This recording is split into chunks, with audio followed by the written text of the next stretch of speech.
everyone. Thank you for coming out tonight. This is the second week of Women Making Change. I am Kim Gutierrez, General Manager of the Alcazar Theater and also a committee member on Women Making Change. We have several members out here tonight.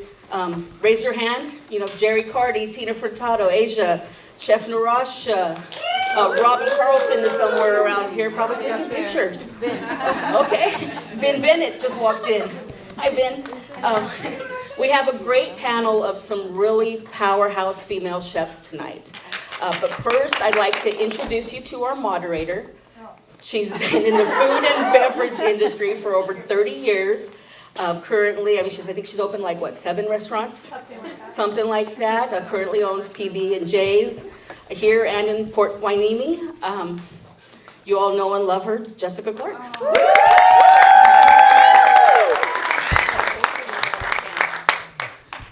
So I'm going to invite our chefs to come up here. Narasha, Molly, Nikki, Christina, come on up. I think you guys have your nameplates in front of your seats here. I have some burning questions for you.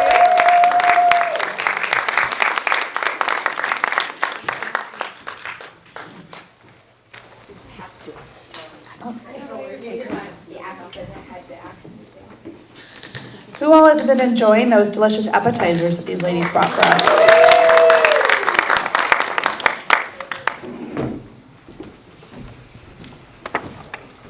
All right, welcome, welcome.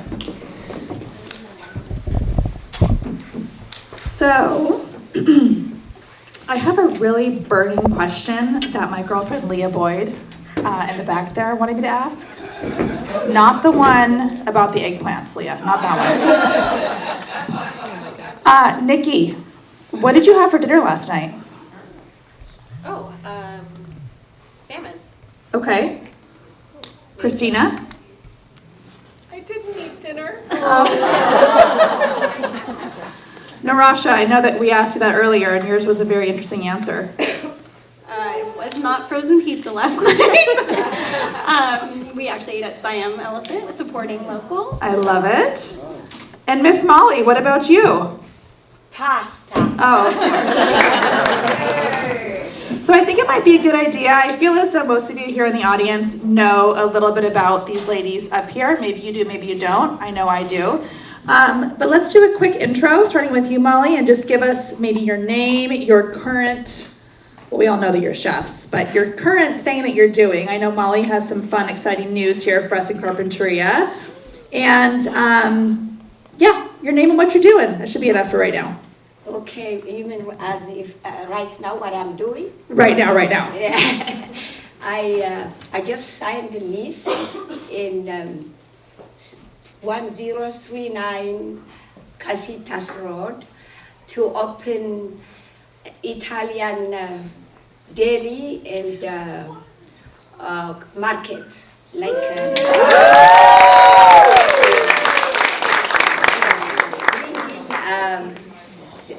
everybody asks me what oil you use, what balsamic you use, what cheese, what tomato.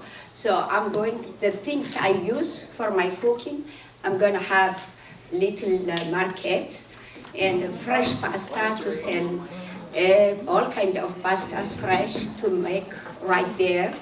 And so I'm very excited. It's a different concept I have. It's not like sit-down dinner or sit-down lunch.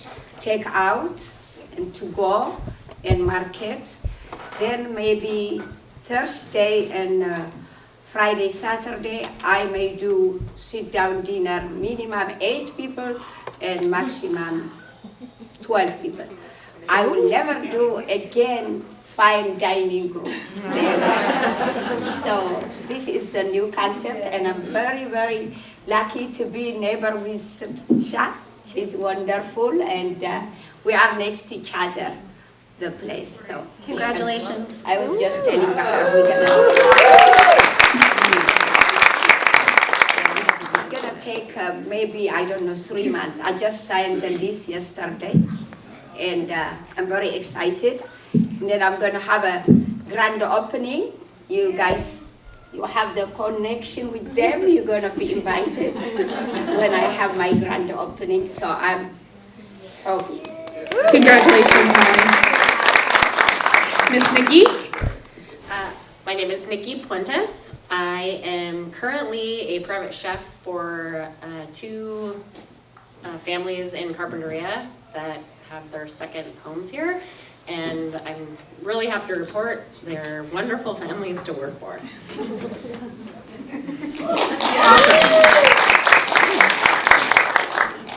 My name is Christina Olafson. I'm the pastry chef and co-owner of Bossy's Kitchen in Santa Barbara. My wife Lauren Herman is the chef, so we kind of have a sweet, savory chef duo balance going on. I feel like in my marriage, sweet one, just saying. I am Narasha Rodriguez, and I have the food liaison. I am the executive chef and co-owner. I own it with my husband, Jason, and my daughter, Kennedy. And we are mainly catering, but we also have a lunch counter. And I also was a private chef. Yeah, that's pretty much it. So I'm going to start with you, Nikki. What inspired you to embark on a career in food services? Let's see. The passion that I can bring to the table for people, it's kind of an art, because I don't think I'm artistic at all. You know, I draw stick figures. But I can bring the art in my food to the people that appreciate it. And that, when they're like, this is amazing, it's beautiful, is just, that's the blessing. That's why I enjoy doing it. Awesome. Yay! And what about you, Narasha? What made you decide to go into this industry? Torture. I actually never wanted to be a chef, but I've been cooking since I was little. And I had dinner parties when I was 12, 14, for 7th graders, you know. I remember the first time I made gyros, Greek, from scratch, and that was like the first meal I ever cooked for my friends. But it was brought out because I needed to eat, and I love food, and I have a palate that I can just duplicate whatever I try. But I didn't want to be a chef because it's really hard, and I don't recommend it. But people just wanted my food, and they wanted my food, and they wanted my food, and so I had to feed them. And it's really something, like Nikki said, when you put something in front of them and they love it, and you get this like warm and fuzzy feeling, there's nothing like it. And maybe I need that warm and fuzzy feeling like all the time. You know, maybe it's an insecurity or something like that. I just need that gratitude, and I get it. Thank you for being so honest.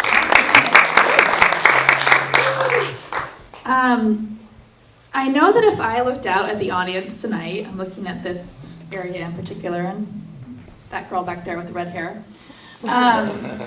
I see a lot of women, several women. Of course, I have a wonderful husband who helped me own, the restaurants and start them. He didn't run them, I ran them, but he did build them. I see several women who were a huge support system when I was starting out. I'm curious, Molly, did you have any women that were really people that influenced your life or influenced your business, or were people that came in and really helped you raise your barn, if you will, or build your restaurant, or who were some women in your life that really inspired you to get going on this big endeavor? Ooh, it's such a long story. I wrote it on my cookbook, but I will make it short. I was going to UCSB to learn political science.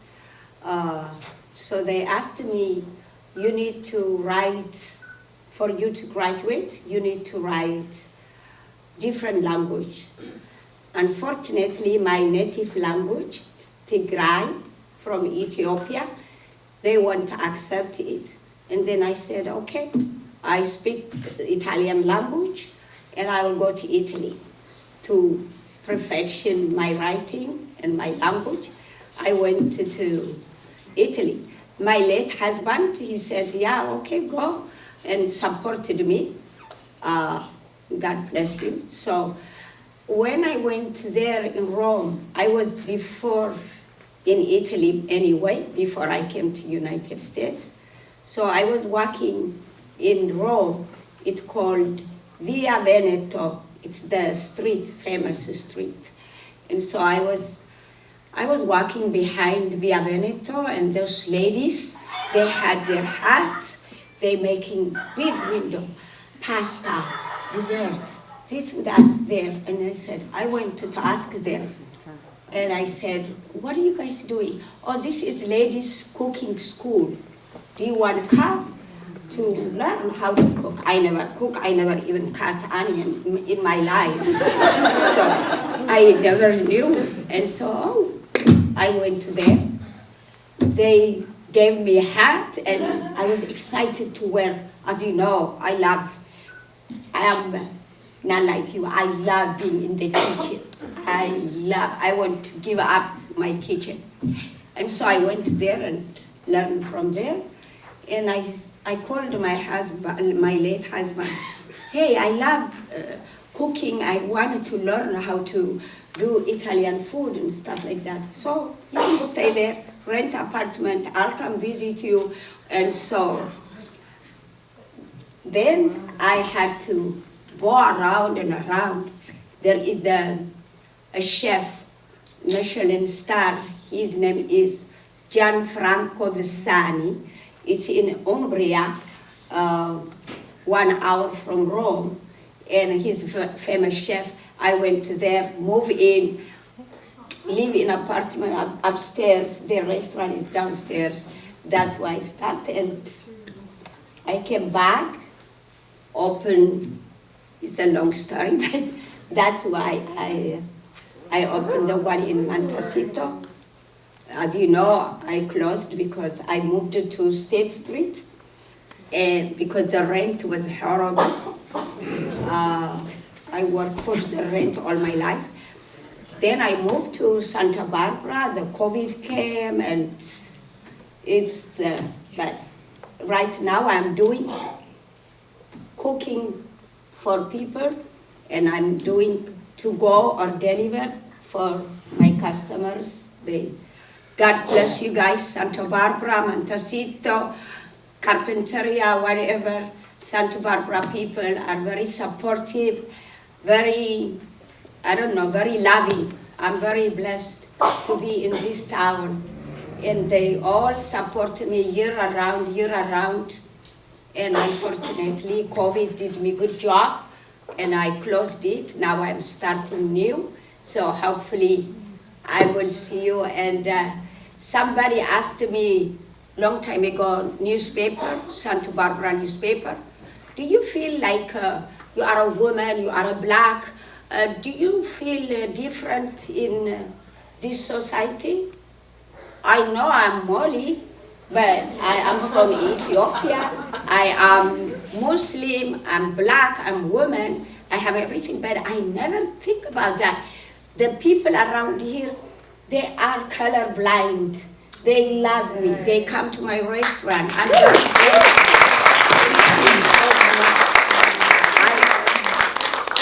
They are wonderful. You're loved. I think you're very Thank loved. you so much. And you're famous.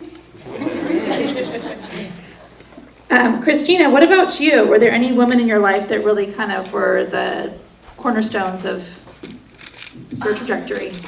You know, honestly, I would probably say my mom and my grandmother.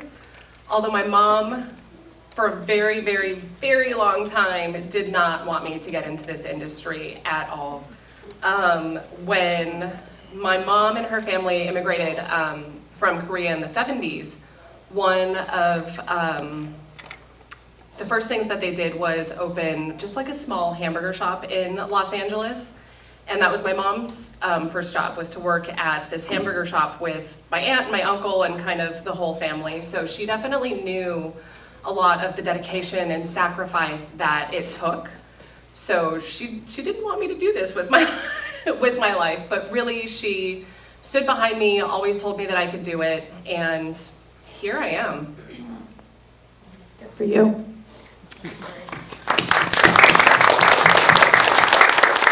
So the movie that we're going to view tonight, A Fine Line, it explores why less than 7% of head chefs and restaurant owners are women, when traditionally women have always held the central role in the kitchen. Narasha, why do you believe there's an inequality in the culinary world?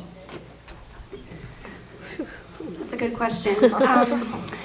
Especially since half of culinary students are women, and I think that society and the media really have a lot to do with that. And they kind of pigeonholed us as mothers, and you kind of look down upon if you aren't the mom at home. And it's still that way. It's getting better, for sure. Also, men, in my opinion, it's really hard to accept leadership. Not all men are like this, but from a woman.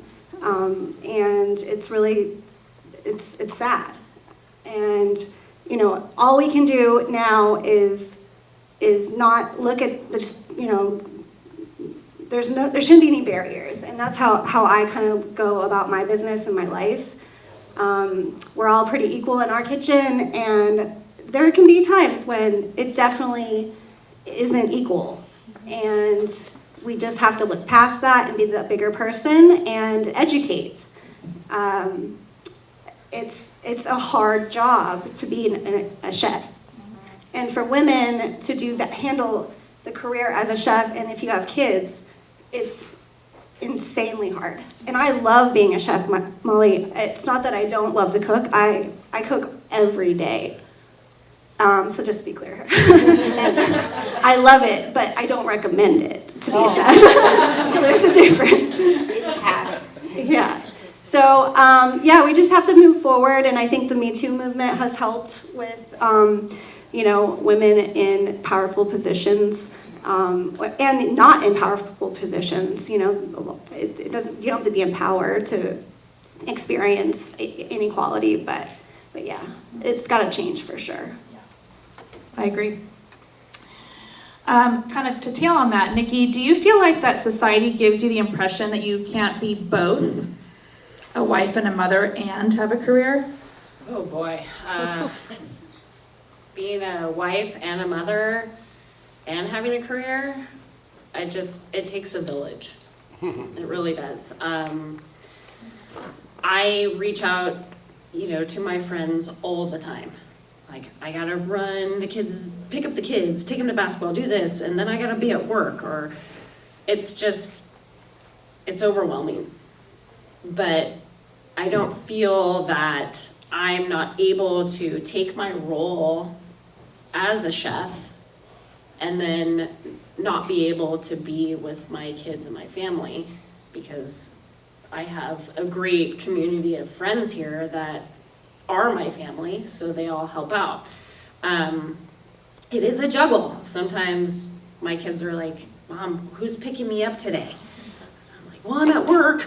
I can't come. So-and-so's gonna pick you up, or I'll call a random person. It's just the juggle of life when you're trying to work and raise a family and, have a husband and a home, and do all the home life. So it's just hard, but I'm thankful that I have this great community that is here to help me. Yeah, I think it is. Christina, have you encountered harassment in the workplace? Oh gosh. Where do I start? Oh dear. And if so, did you receive protection and support from management?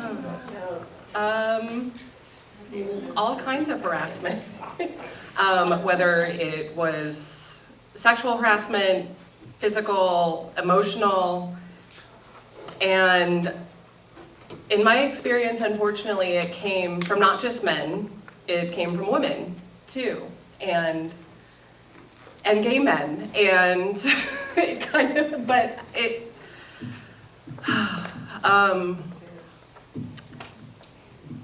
it's unfortunately been a part of this industry for so long, and it is starting to change. I think when you have women like Narasha and Nikki and Molly out there that are leaders and want to change things, it's really just going to take more of that. You know, a long time ago, even working for women chefs, women owners, that protection wasn't there for a lot of us. And I remember when I first started, something happened and it wasn't quite clear what. We had kind of all individually started getting called into the office with the executive chef, with the owner, with the general manager, with the operations manager. And it was really unclear what was going on, so it was like, well, you know, we heard of a situation, we want to address it as soon as possible, but it was having 4 people standing kind of on top of you, hovering, like demanding answers, and it was like, I don't even know where to start. There's so much to talk about in this place right now, and I didn't want to be the one to throw someone under the bus, and we saw each woman come out of the office and nothing was said. You know, you make eye contact with them and you just shook the head and eyes were down. It was like, okay, we're gonna talk about this privately later. So we all kind of just left it, and after work, you know, we go out for drinks and was like, well, what did you say? What did you say? What was your experience? And it was, you know, this person being harassed by the prep cook, and it was another person getting harassed by a busser. For me, it was the bartender. And for another person, it was someone else. And there was just so much of it going on and none of us said anything because we didn't know exactly what had been said to bring us to that point. And you probably didn't want to get fired? Right, and so it was like, well, what do we say, what do we don't say? The chef de cuisine was put on leave for 2 weeks. And then he came back to work. And when we found out what happened, it was really kind of eye-opening that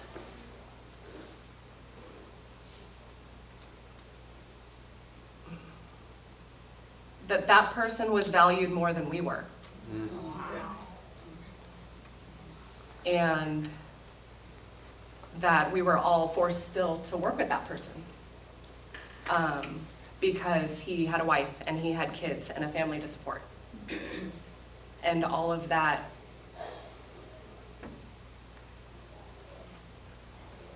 just, you know, it's really, I don't, sorry, I know I'm getting emotional. So it took a lot of years for that to change. And anyhow, I'll stop. Like I said, it takes, I think, all of us to stand up and say that this is unacceptable and we're not going to tolerate this anymore. And, you know, things need to change. It's...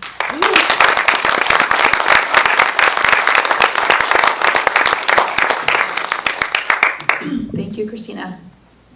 I think just drawing on kind of my personal experience, and I'm a child of Carpinteria, I'm a child of this community, and I'm fortunate enough that, as I said before, that I have had a huge support system in opening up the restaurants here. And it's pretty incredible when women decide to link together and to decide to make change.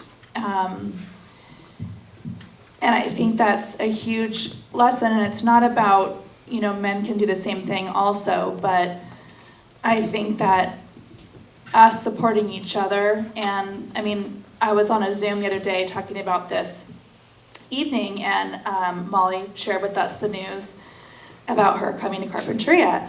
And you'll be my neighbor as well, Molly. I'm right down the way from you too.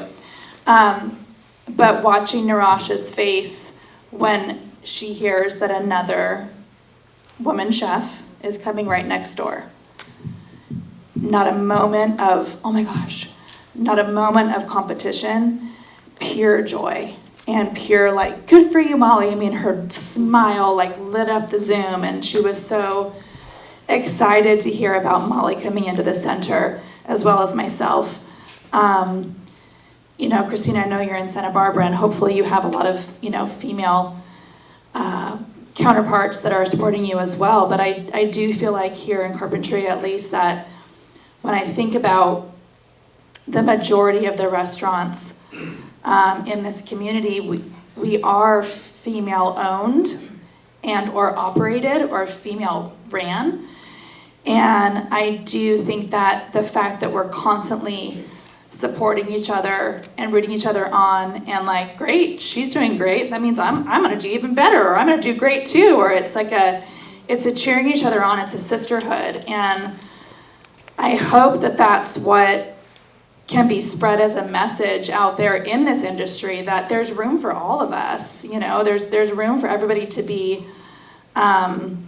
successful. And I think a lot of times the things that you experience, Christina, come from ego and come from perhaps, like you said, not necessarily just, you know, the men in the kitchen, but if we can all kind of break down the barriers of there is enough room at the table, pun intended, for all of us, that that's what's going to make a big change. So that's my 2 cents. Let's lighten it up a little bit. I know, sorry, I wasn't down. No, you were great. I love the honesty. Molly, what is the best meal you have ever ate? Ooh, everybody asks me that. For me, I'm sorry to say that, pasta. Give us your 30-second tutorial on how to cook pasta. Oh, okay. Pasta, fresh pasta or dry pasta. The best pasta also is, it's called di cecco or barilla. Those two pastas are the best one. And or fresh pasta, which is you're gonna buy fresh pasta. I'm gonna make at my store. But fresh pasta, always when you cook pasta, make sure it's a lot of water. More water than the thing. Make sure you salt the water. It is simply that. Pasta, you can try when you go home, you cook salted water and you cook the pasta 8 minutes al dente or 10 minutes. You take it out, you drain it. Never rinse with water. Because in the mentality to get rid of the, what do you call it, the starch, you don't do that. In fact, you make it a dough by rinsing with cold water or hot water. Never. It's against the law of Italy. So you take, just simple, you put a little bit extra virgin olive oil. If you have diced tomato, you dice tomato, toss it together, little bit garlic, basil, that's the best one. Oh, I love it. I'm going to ask you the same question, Nikki. Either, I'll switch it up a little bit. What is the best meal you've ever cooked? By the way, I was at your wedding. I mean, I know that you know this. But your wedding meal, isn't Greg here? Greg's here? Yeah. Mm-hmm. The ossobuco and your pasta with the, was it like a mushroom sauce? Or, oh my goodness, it was ridiculous. And I cooked at my own wedding. And I believe you had an infant child. And I had an infant child, yes. Honestly, you asked that question, the best meal that I think I've ever cooked was on our boat, we have a fishing boat, both of my kids. I brought, I think I have some like really nice like Wagyu steak out to barbecue. We were spending the night, but we caught fresh yellowtail. Cleaned the yellowtail, had the wasabi, the soy sauce, cooked the steak on the boat on the ocean, fed my kids fresh fish and meat that I had picked up, and we just sat and ate on paper plates, enjoying what we caught and what we brought, and it was, I have to say, one of the most amazing meals. Sounds perfect. By the way, I was bragging being in the kitchen all day. I love being in the kitchen because I don't have a child to raise. I don't have a husband to take care of. I am by myself, so every day I'm in my kitchen. I'm married to the kitchen, so that's why, yeah, you're right. You have your kids, you have your husband to take care of them. That's why, Is that why you look so relaxed? also in Italy, it's like I said the other day, the chefs, they don't do anything. The women does do in the back, in the front. They wear their whatever suit, tie, and they greet the customers, or they brag, they cook, they this. No, the women are the slave in the kitchen. And even like, in Italy, the children are taken care of by the nonnas, the grandmother and stuff. So the ladies are slaving in the kitchen. So that's why I am by myself. I don't have to take care of kids. That's you guys. You can come trade me. It's interesting in the film that you'll see tonight that a lot of the chefs, when you might ask an American, Italian, French chef who were their inspiration, and a large majority of them say their grandmothers. So that definitely rings true.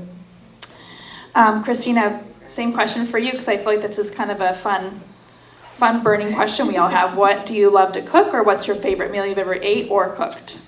Oh, that's tough. Well, I think Chef Molly will appreciate this because we just took our first vacation in 4 years, and we went to Italy. For the first time, we went to Florence, Siena, Rome, Bologna, Modena, Parma. No way, all this. Yes.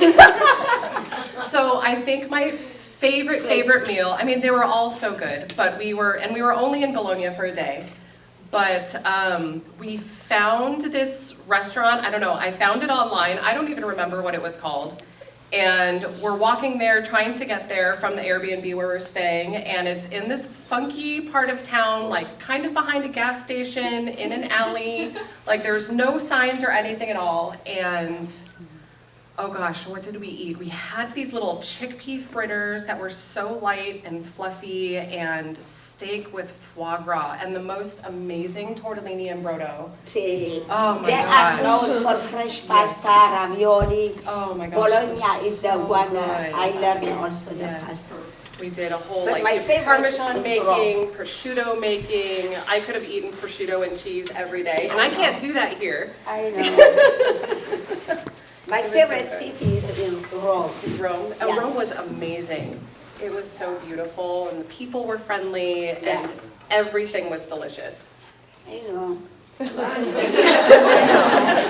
Okay, Narasha, what about you? Let's see. So I kind of, my grandmother, I grew up in Kentucky, and she kind of raised me. She always lived close, or I lived with her, with my dad and I. And she made the most incredible food, very country and southern, and not healthy at all. But she loved to cook. And she made Thanksgiving dinner. I know we all love Thanksgiving dinner, right? But we all have our own traditions. But her Thanksgiving meal was incredible, and so it was my favorite holiday, besides, Christmas as a kid. But And so I would watch her cook that meal, and so my favorite meal, of course, that I ever had was her Thanksgiving meal, but then the favorite meal that I ever cooked was when I got to cook that meal for her.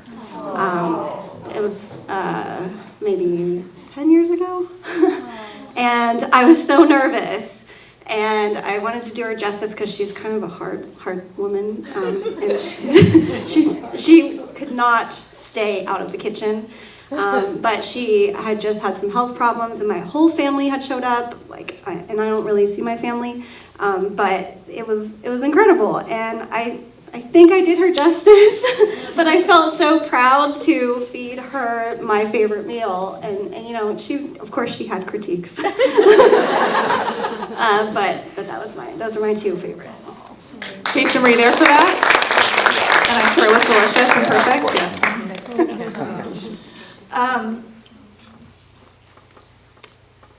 Compared to when you first started, I'm going to just put this out there. Whoever wants to answer can jump in. And if nobody answers, then I will call on you. Compared to when you first started in this industry, this is like a three-parter. How much have you changed as a person? Has your skin become a lot thicker? How have you surprised yourself?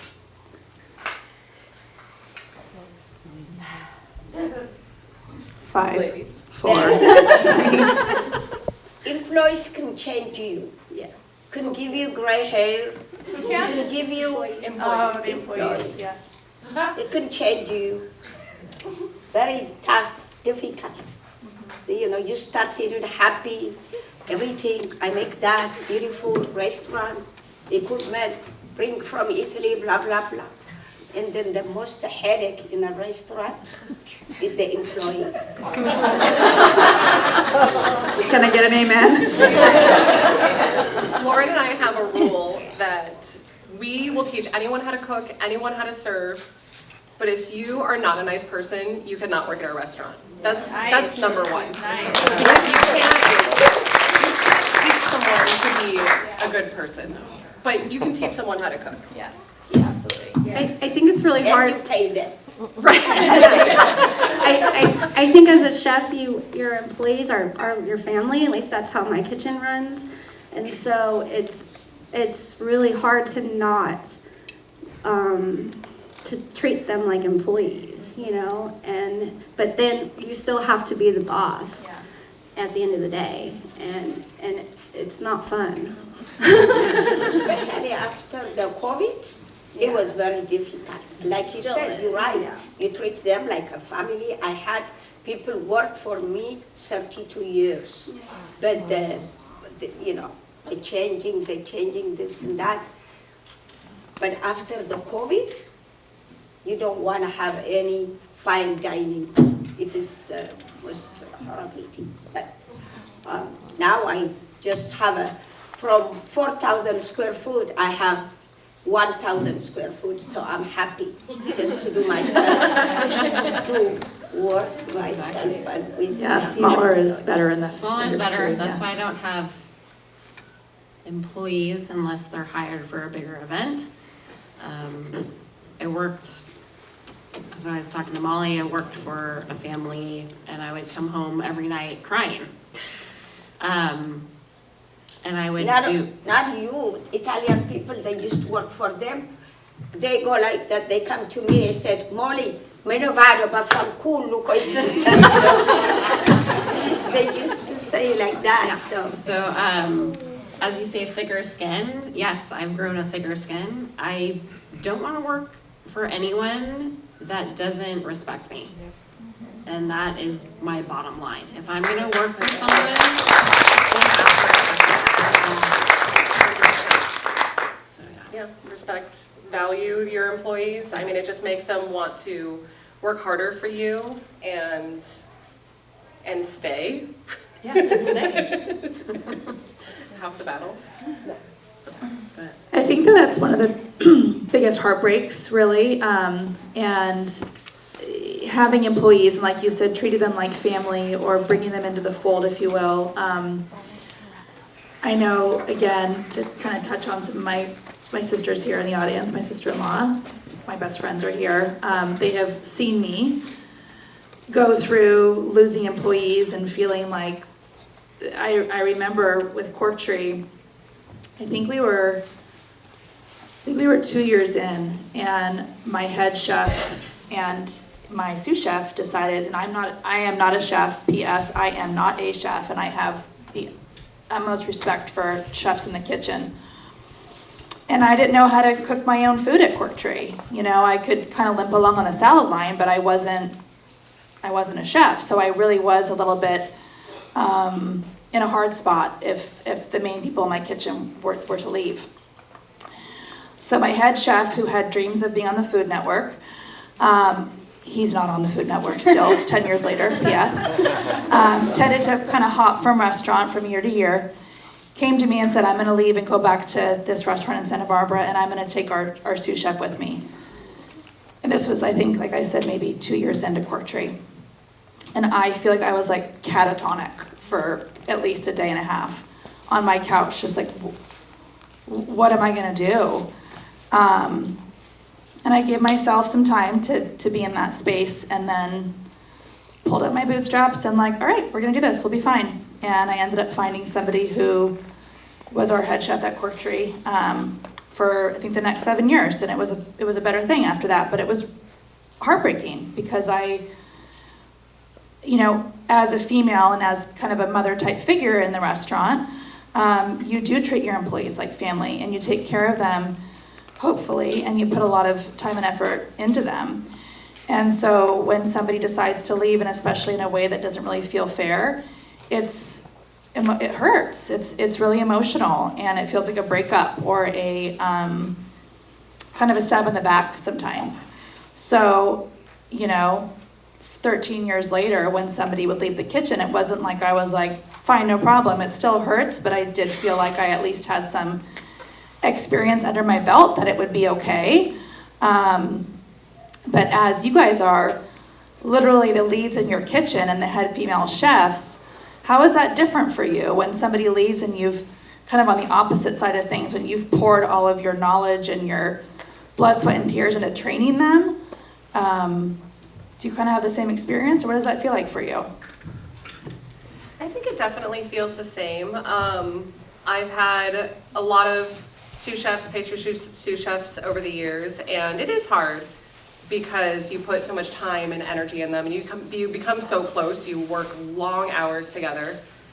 But at the end of the day, to see that person go on and thrive and be really successful, it makes me feel good too, knowing that like, oh, I feel like I kind of did my job. You know, and trained and taught that person how to grow and branch out on their own and find their own success.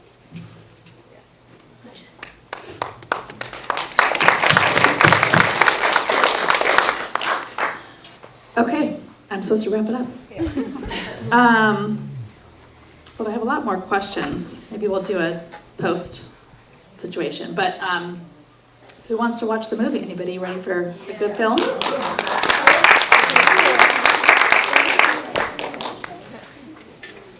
We're going to take an intermission. We're going to take an intermission. Okay, the food and the wine is available? Yeah. Okay, great. So, really quick, if anybody who here has worked in a restaurant? Who here has worked in a kitchen? It is, you guys know, it is unbelievably stressful. It's hot, it's loud, it's chaotic, it's sometimes thankless. You're putting your heart and soul out there on a plate for others to essentially judge you and either like what you've produced or not in the immediate. It's emotional, it's all those things. And the fact that you ladies do this day in, day out, and I have had, with the exception of you, Christina, which I can't wait to go to Bossy's, but I have had the pleasure of eating all of your food. It's incredible, and I can feel the love and the effort that you put towards it.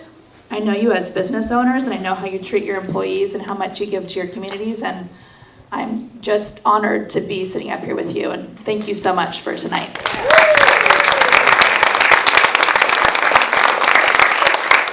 Molly has one more little thing.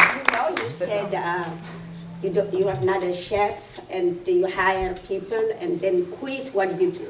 But my late husband said, if you don't know the business, if the employees quit on you, which is those are the chefs, they cook. If the employees go, they have to just put their gut and cook. So for us, it's different. We can do it. But for people who only do the business, it's tough. Yeah. Yeah, it's tough. The whole thing's tough. Thank you. We get some food.